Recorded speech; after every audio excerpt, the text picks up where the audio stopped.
할렐루야. 오늘도 좋으신 주님의 은혜가 성도님들의 삶 가운데 가득하기를 간절히 축복합니다. 우리의 인생에는 기다림의 시간이 찾아옵니다.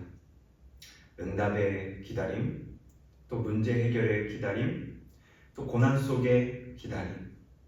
수많은 기다림이 우리에게 찾아오죠. 그 기다림의 시간을 우리가 지나오면서 문제를 만난 것보다 더 어렵게 느껴질 때가 많이 있습니다. 그리고 이 시간을 견뎌내면서 우리 안에서 이런 질문이 들 수도 있습니다. 하나님은 일하고 계신 걸까? 하나님은 나를 잊으신 건 아닌가? 그런데요, 우리가 꼭 기억해야 할 것은 하나님은 지금도 일하고 계시고 하나님은 우리를 잊지 않는 분이시다라는 사실입니다. 그 하나님을 오늘 본문이 잘 보여주고 있습니다. 1절 말씀에 하나님이 노아와 그와 함께 방주에 있는 모든 들짐승과 가축을 기억하사 하나님이 바람을 땅 위에 불게 하심에 물이 줄었다라고 말씀해 주고 있습니다. 여기서 기억하다라는 말은 단순히 갑자기 생각났다, 잊어버린 것이 기억났다라는 것을 의미하는 것이 아닙니다. 계속해서 기억했다라는 것이죠. 하나님은 노아의 인생을 기억하고 계셨습니다. 그리고 이 기억은 기다림의 시간, 그 시간 속에서도 계속 멈추지 않았다라는 것입니다. 그러므로 우리는 하나님을 믿고 신뢰함으로 기다려야 합니다. 사람은 분명 까먹을 수 있지만 하나님은 기억하시고 때를 따라 좋은 것으로 주시는 분이 바로 하나님이시기 때문입니다. 우리가 이 하나님을 믿는다면 기다림의 시간이 이제 달리 보이게 될 것입니다. 그리고 우리는 이제 이 시간을 지나오면서 하나님이 나를 기억하고 계심을 믿고 우리 또한 하나님을 기억하는 인생이 되어야 할 줄 믿습니다. 이사야서 46장 9절 말씀에 너희는 옛적 일을 기억하라. 나는 하나님이라 나 외에 다른 이가 없느니라. 나는 하나님이라 나 같은 이가 없느니라. 우리가 기억해야 할 분 누구십니까? 하나님이라는 거예요.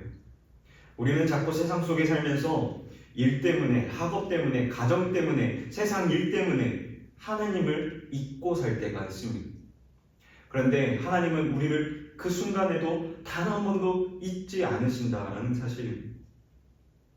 그렇게 우리는 하나님을 늘 기억하며 사는 인생이 되어야 합니다.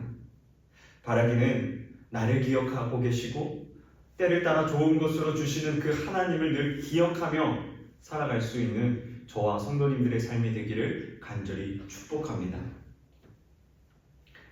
이어서 2절 말씀을 보면 기쁨의 샘과 하늘의 창문이 닫히고 하늘의 비가 그쳤다라고 말씀합니다.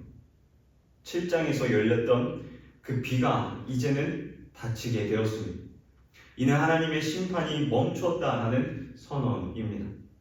그리고 3절에 보면 시간이 반복해서 강조됩니다. 150일, 일곱째 달, 열일의 날, 열째 달 초하루. 성경은 왜 이렇게 날짜를 자세하게 기록하고 있는 것일까요? 바로 하나님의 회복은 막연한 것이 아니라 어느 때에 갑자기 일어나는 것이 아니라 하나님이 정하신 시간 속에서 질서 있게 임한다라는 것을 우리에게 가르쳐주기 위함입니다. 우리 눈에는 운 좋게 일어난 일 같아 보이지만 그 모든 계획과 섭리 속에서는 하나님의 일하심, 하나님의 때가 있었다라는 사실입니다. 그 때를 이제 노아가 경험하게 됩니다. 마침내 방주는 아라랏산에 머무르게 됩니다.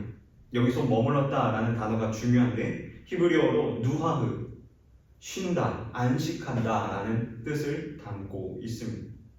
이 단어를 들으면 한 사람이 떠오르는데 그 사람이 누구냐? 바로 노아흐의 안식의 이름을 가진 노아의 이름이 생각나게 될 것입니다. 이 누아흐 머물게 하신 것, 그래서 노아 자신도 그곳에서 안식을 경험했다라는 것이죠. 하나님은 노아에게 약속하셨던 그 노아의 은혜를 이제 노아를 통해서 깨닫게 하셨다라는 것입니다. 언약의 성취가 반드시 이루어진다라는 사실입니다. 마찬가지로 우리도 이 긴 기다림의 시간 속에서 하나님의 안식의 때가 반드시 우리에게 있다라는 사실을 기억하며 살아야 할 줄 믿습니다. 그리고 5절 말씀을 보면 산봉우리가 드러납니다. 이것이 무엇입니까? 완전한 회복은 아니지만 회복이 시작되었다라는 첫 번째 증거입니다. 비는 40일을 내렸습니다. 그러나 물이 빠지는 데는 5개월이라는 시간이 걸렸습니다. 상처가 순식간에 우리에게 다가오지만 그 상처가 아무는 데는 시간이 걸리듯이 회복의 시간이 필요하다는 것이죠. 기다림의 시간이 더 길어질 수 있다는 거예요. 그럼에도 불구하고 하나님께서는 그 기다림의 시간 속에서 우리에게 보여주시는 거예요. 산봉우리를 보여주시고 이어서 참 감람나무의 잎사귀를 보여주신다는 것입니다. 그러므로 사랑하는 성도 여러분, 노아의 기다림은 처음의 기다림은 고통의 기다림이었을 것입니다. 끝이 보이지 않는 답답한 기다림이었을 것입니다. 그러나 감람나무의 잎사귀를 보았을 때, 그리고 그가 땅을 밟았을 때 그 기다림은 소망의 기다림이었고 끝내는 하나님의 놀라운 섭리를 또 축복을 또 평안을 기쁨을 누리게 되었을 것입니다. 말씀을 정리하겠습니다. 하나님은 우리의 기다림을 기억하고 계십니다.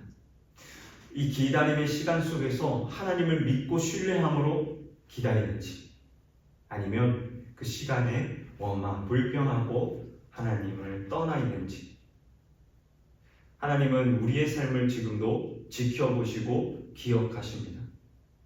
바라기는 이 기다림의 시간 속에서 낙심하고 좌절하고 포기하는 인생, 원망 불평하는 인생이 아니라 그 순간에도 하나님께서 일하실 것을 기대하며 기도하는 인생이 되기를 간절히 소망합니다. 그리고 때마다 하나님께서는 우리에게 산봉우리를 보여주실 것이고 또 감람나무 잎사귀를 통해서 기다림의 시간이 소망의 시간으로 바꾸어 주실 것입니다. 또 간절히 원하고 바라는 것들이 이루어지지 않아 기다림 속에 지친 성도님들, 오늘 하나님이 여러분과 함께하고 계십니다. 여러분의 손을 꼭 붙잡고 계십니다. 그러니 그 손 놓지 마시고 끝까지 이 기다림에서 하나님의 신실한 때를 경험하는 인생들이 되기를 간절히 축복합니다. 기도하겠습니다.